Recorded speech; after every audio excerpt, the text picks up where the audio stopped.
Okay, so before I move on, I'm going to go through a few other plot customizations and some annotation editing and things like that. So these are just some of the more plotting basics, and again, these apply to the majority of the plots that we're going to cover in this demo here.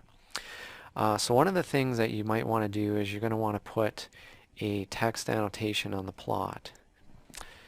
So I am going to right click over the plot, and you'll notice there's an option here that says annotation, and we've got various, basically there's three different annotations we can put on a plot. The first one I'm going to show you is the text annotation, so I'm going to select that one, and then I'm going to put in a comment in here.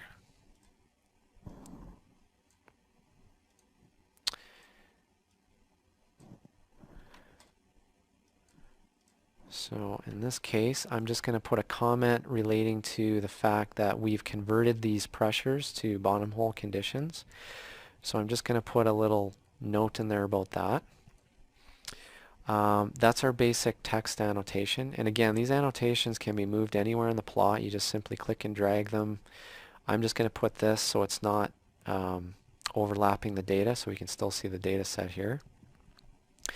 The next kind of annotation is the arrow annotation. Now, I'm going to do this one a little bit differently. You'll notice on the toolbar we have an arrow icon, and this is going to let me create an annotation arrow by just simply pointing and clicking on the plot. So I'm going to click on this single arrow here, and I'm just going to click somewhere near my shut-in point. And then what I'm going to do is, again, you can position the annotation portion anywhere you want. So you can just click and move that around. And if you use the arrow keys, that's going to move that arrow one point at a time. Okay? And what I'm going to do here is identify the final flowing point in my data set. So that would be right there. If I move one more to the right, notice my gas rate's going to 0. So that's my first shut-in point. So I'm going to leave this on my final flowing point. And then I can customize some of the parameters that show up on this arrow. So to do that, if I right click over that annotation portion, I get various options here. So I'm going to hide my X value. So I don't care about the exact time point. I'm going to show the date clock time instead. Okay. So now I'm seeing the date at this point in time. I'm seeing the total flow time up to here. So I've got 14 hours of flow up to that point. I've got the pressure, that's my final flowing pressure, and I've got my final flowing rate. Okay, so those are all important pieces of information that we usually look at in a well test. If we move on to the end of the build-up, again, I'm going to create a second arrow, and I'm going to position this on the very last point in the build-up. Okay, this is going to identify our final measured build-up pressure. Okay, this is another kind of important point that we clue in on, because this is going to tell us if we're if our buildup is fairly stabilized, and it's also going to kind of show us where we're heading in terms of that P star or average reservoir pressure. So what I'm going to do here again is I'm going to remove the X value and again put the date clock time on. Okay, so now I have basically marked my two, my final flowing pressure point, my final buildup point here.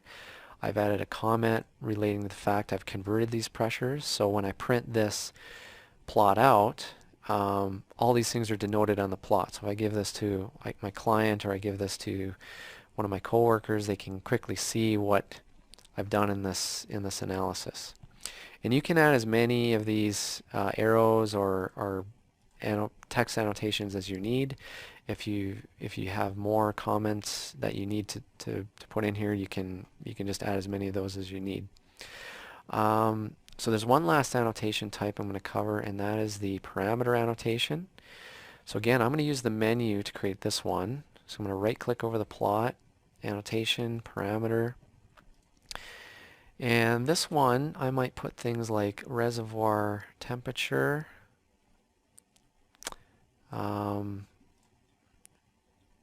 net pay,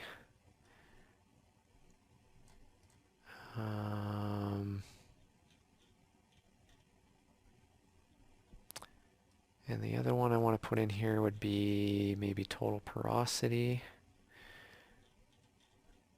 If I can find it here. There it is, total porosity. And also gas saturations. Okay, so basically as I select parameters from the top list here, I use the select button here to move them to the selected parameters list down here. You'll notice as I select those parameters, they're automatically removed from the top list. So this is handy so that you know you're not adding parameters you've already got in the annotation already. So you're not duplicating anything. There's also some other options here. If you want to put all the parameters in the annotation, you can do that, or you want to remove everything and start again, you can do that. I can also adjust the order of these parameters. So for example, if I want to put total porosity at the top, I can use these up down arrow keys over here, or I can move it back to where I had it there to begin with. And I'm going to click OK, and that's going to add a parameter annotation. And again, I can move that anywhere I need on the plot. So I'm going to move that to that upper left corner there. So now I've got all my annotations set up on this plot. So again, just to quickly review, I've done a text annotation, I've done a couple arrow annotations, and I've done a parameter annotation. And if you need to customize any of these, again, double-clicking on the text brings back the edit options on that, so I can change the text. Double-clicking on the parameter brings back my parameter selection again. Okay, and again, that applies to any plot I'm dealing with. I can do the same thing on the semi-log plot and derivative plots if I want to. All that functionality is exactly the same.